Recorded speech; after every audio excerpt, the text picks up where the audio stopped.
दोस्तों जब भी हम विदेश होकर आते हैं तो विदेश से होकर आने के बाद जो भी हमारे पास बैगेज वगैरह होते हैं, बैग वगैरह होते हैं, हमारा बहुत सारा सामान होता है, हमारे पास कपड़े होते हैं, वहाँ से हम कुछ सामान लाते हैं। कभी कभी हम गोल्ड ज्वेलरी लेकर आते हैं। तो गोल्ड ज्वेलरी लेके आने के बाद हमारे सामने प्रॉब्लम आती है कि हम इंडियन कस्टम में, मतलब जो एयरपोर्ट पर जो कस्टम अथॉरिटी रहती है उनको कैसे बताएं कि हमारे पास गोल्ड है, कितना है। तो ये एक बहुत बड़ी कश्मकश वाली बात होती है, हम ग्रीन चैनल से जाएं कि रेड चैनल से जाएं। अगर हम डिक्लेरेशन दें तो कैसे दें, हमारे पास क्या है क्या नहीं है। तो आज का जो हमारा वीडियो है वो इसी टॉपिक से रिलेटेड है। चलिए शुरू करते हैं हमारा वीडियो।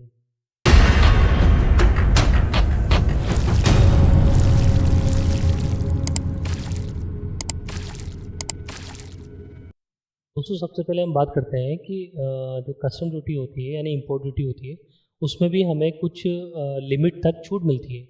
तो रूल 3 ये बताता है कि जर्नल फ्री अलाउंस भी होता है एक। जो जर्नल फ्री जो अलाउंस होता है वो ये बताता है कि कितनी वैल्यू तक का सामान लेने पर कोई ड्यूटी नहीं देनी पड़ती है। अब ये इस बात पर डिपेंड होता है कि कितनी वैल्यू तक का सामान आप कहाँ से लेकर आ रहे हैं, यानी कि आप आ कहाँ से रहे हैं, कमिंग फ्रॉम, मतलब आपकी जो फ्लाइट आ रही है आप आ कहाँ से रहे हैं। तो उस बात पर डिपेंड करता है। तो इस चीज़ के लिए आप देखिए कि अगर आप आ रहे हैं नेपाल, भूटान या म्यांमार से, या फिर आप नेपाल, भूटान, म्यांमार के अलावा किसी और दूसरी कंट्री से आ रहे हैं, जैसे कि दुबई से आ रहे हैं, ठीक है, यूके से आ रहे हैं, यूएसए से आ रहे हैं, या अफ्रीका से आ रहे हैं, कई दूसरी कंट्री से आ रहे हैं, तो उसको कैसे देखते हैं हम कि अगर आप नेपाल, भूटान और म्यांमार से आ रहे हो तो उसके केस में आपको देखना होगा कि मान लीजिए आप किसी भी तरह के पर्सन हैं। किसी तरह का पर्सन का मतलब यहाँ पर है कि आप चाहे इंडियन पैसेंजर हैं, चाहे फॉरेन पैसेंजर हैं, चाहे कोई टूरिस्ट हैं, इस बात से कोई फ़र्क नहीं पड़ता। अगर आप नेपाल, भूटान, म्यांमार से आ रहे हैं तो जो GFA है यानी कि जनरल फ्री अलाउंस है, वो आपको किन किन चीज़ों के लिए मिलता है। सबसे पहले आपको मिलता है use personal effect and travel souvenirs का। इस बात का मतलब ये है कि मान लीजिए यूज्ड पर्सनल इफेक्ट का मतलब है कि हमारे जो पहनने के कपड़े वगैरह होते हैं, या टूथब्रश वगैरह, या हमारा जो सामान, जूते चप्पल हैं, वो चीज़ें, ये यूज्ड पर्सनल इफेक्ट है। नए सामान नहीं होना चाहिए, यूज होना चाहिए आपका। इसी तरह ट्रैवल सोवेनिर्स का मतलब है कि जब भी हम कहीं घूमने जाते हैं तो वहाँ से यादगार चीज़ें ले आते हैं, जैसे कि वहाँ की कोई निशानी लिया है, कुछ सामान लिया है वहाँ से हम, तो वो ट्रैवल सोवेनिर्स हो जाता है। तो वो यादगार चीज़ें हैं, छोटे मोटे आइटम होते हैं, वैल्यू होती है, ये कस्टम ऑफिसर देख लेते हैं खुद ही। तो वो बिल्कुल फ्री रहते हैं, यानी कि वो आप कितना भी ला सकते हैं, क्योंकि एक आदमी के पास लिमिट होती है। वैसे भी ट्रैवल, जो एयर ट्रैवल वाले होते हैं वो वैसे भी लिमिट लगा के रखते हैं, तो उसमें ज़्यादा प्रॉब्लम वाली बात नहीं है। उसके अलावा अगर मान लीजिए आपके पास आपका जो बैग है, उस बैग में 15,000 रुपये तक का जो आइटम है दूसरा, पहले वाले आइटम के अलावा, तो आपको 15,000 रुपये तक की छूट मिलेगी। यानी कि 15,000 रुपये के जो टोटल आइटम है उसमें से 15,000 रुपये लेस करने के बाद देखा जाएगा कि आप पे कितना टैक्स लगाना है, नहीं लगाना।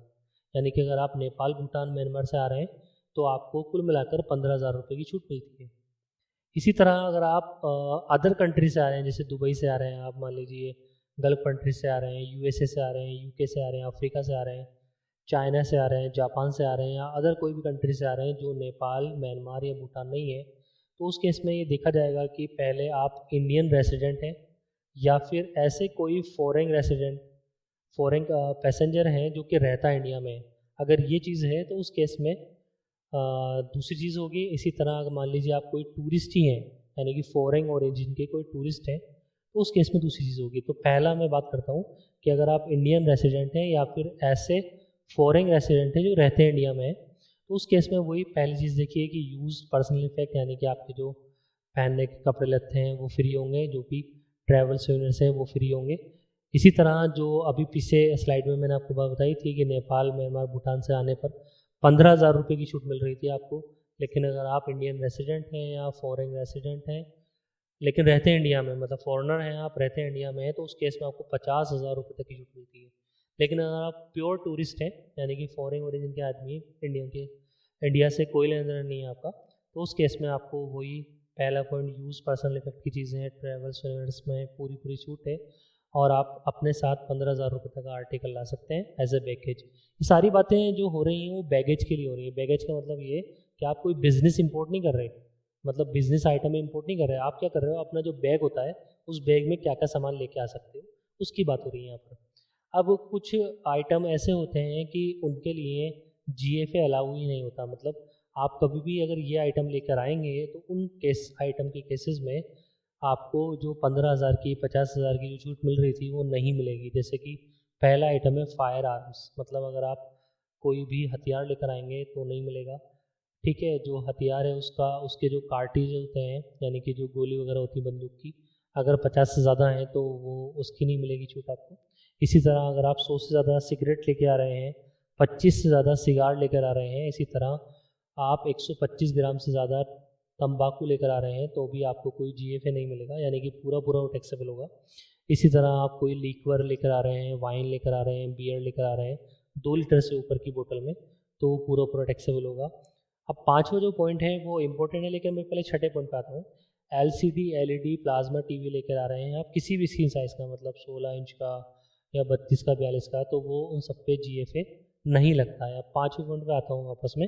पाँचवा पॉइंट इम्पोर्टेंट है, वो कह रहा है कि गोल्ड और silver in any form other than ornaments. Ornaments मतलब ज्वेलरी टाइप, मतलब ज्वेलरी जो है उसके अलावा अगर आप गोल्ड और सिल्वर लेकर आते हैं ज्वेलरी के अलावा, तो भी आपको GFA अलाउ नहीं होगा। GFA का मतलब ये हुआ कि 15,000 और 50,000 की जो छूट है वो नहीं मिलेगी।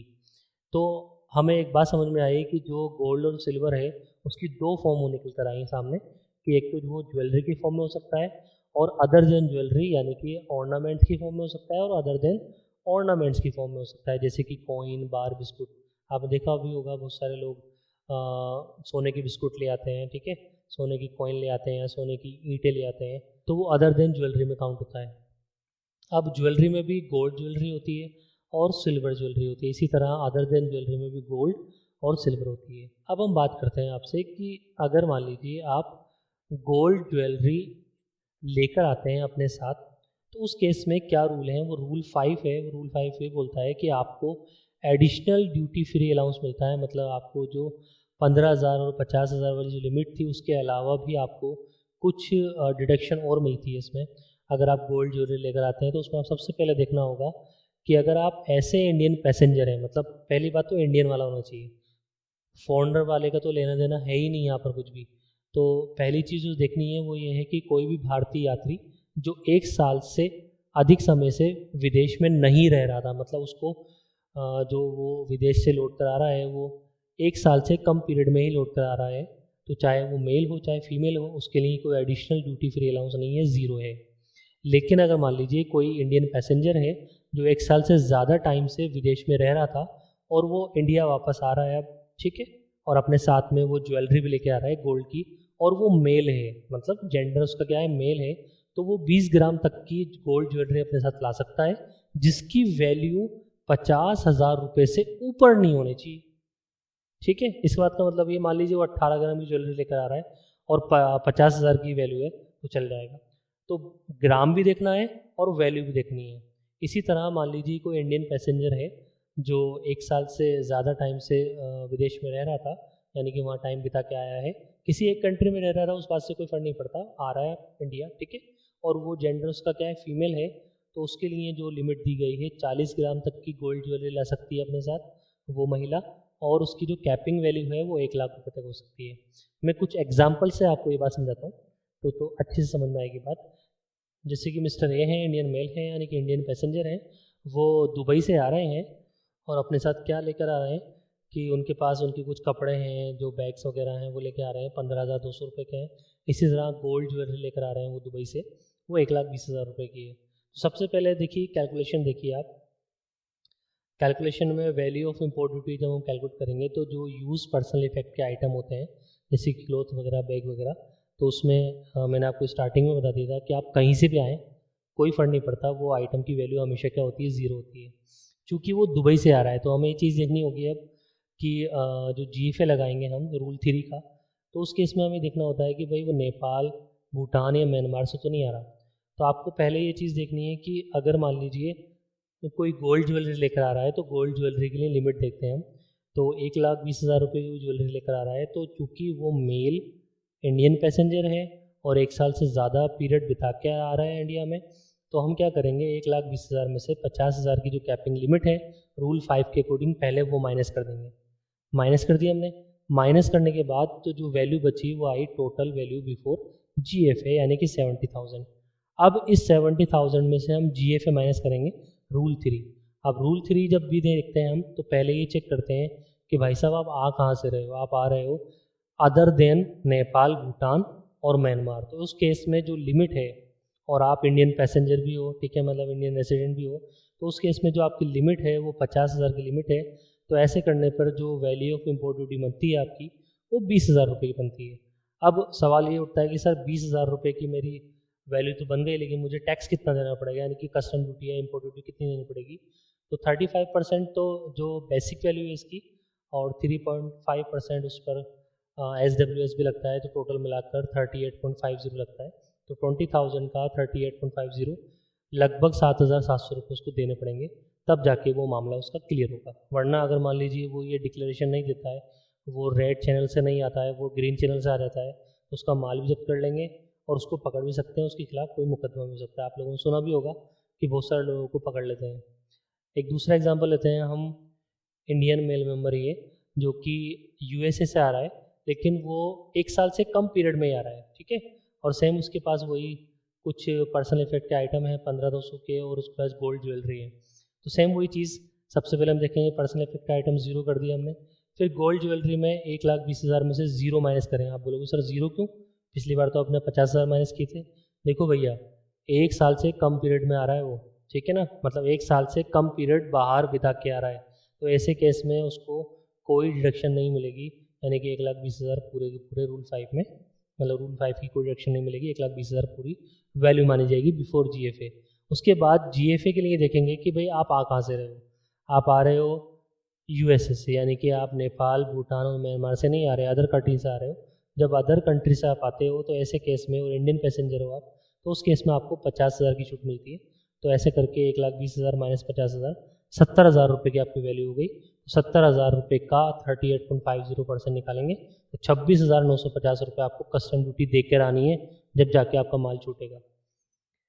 इसके साथ ही मैं एक एग्जांपल लेता हूँ, ये मेल मेंबर का ही ये भी एग्जांपल, और इसमें आप नेपाल से आ रहे हो और 1 साल से कम पीरियड में आ रहे हो। तो देखो 1 साल से कम पीरियड में आ रहे हो तो उसने कोई रूल 5 में कोई डायरेक्शन नहीं दी, और नेपाल से आने पर 15,000 रुपये की छूट मिलती है, तो उस हिसाब से टैक्स लगा। इसी तरह मैंने आपको दूसरे एग्जाम्पल भी देता हूँ आपको मैं, ये फीमेल का है। फीमेल के केस में आप देखिए 1 लाख रुपये की डिडक्शन मिल रही है, और GFA उनका जो मैक्सिमम है 50,000 तो बन सकता है, लेकिन बन ही 20 रहा है। तो चूंकि ज़रूरत ही 20 की, तो इसलिए 20 लग रहा है, कोई कस्टम ड्यूटी देने की ज़रूरत नहीं है। एक दूसरा एग्जांपल लेते हैं हम, ये भी फीमेल मेंबर का है। इसमें आप देख सकते हैं कि 80,000 की ही ज्वेलरी है, तो 80,000 की लिमिट होती है, क्योंकि 1 साल से ज़्यादा पीरियड बिता के आ रहा है, 1 लाख रुपये तक की लिमिट है, तो 80 में 80 माइनस हो गए, कोई ज़रूरत नहीं किसी भी चीज़ की टैक्स देने की। अब हम बात करते हैं सर सिल्वर ज्वेलरी का क्या होगा, इसी तरह गोल्ड कॉइन बार या बिस्कुट का क्या होगा, या इसी तरह सिल्वर के कॉइन्स बार या बिस्कुट का क्या होगा।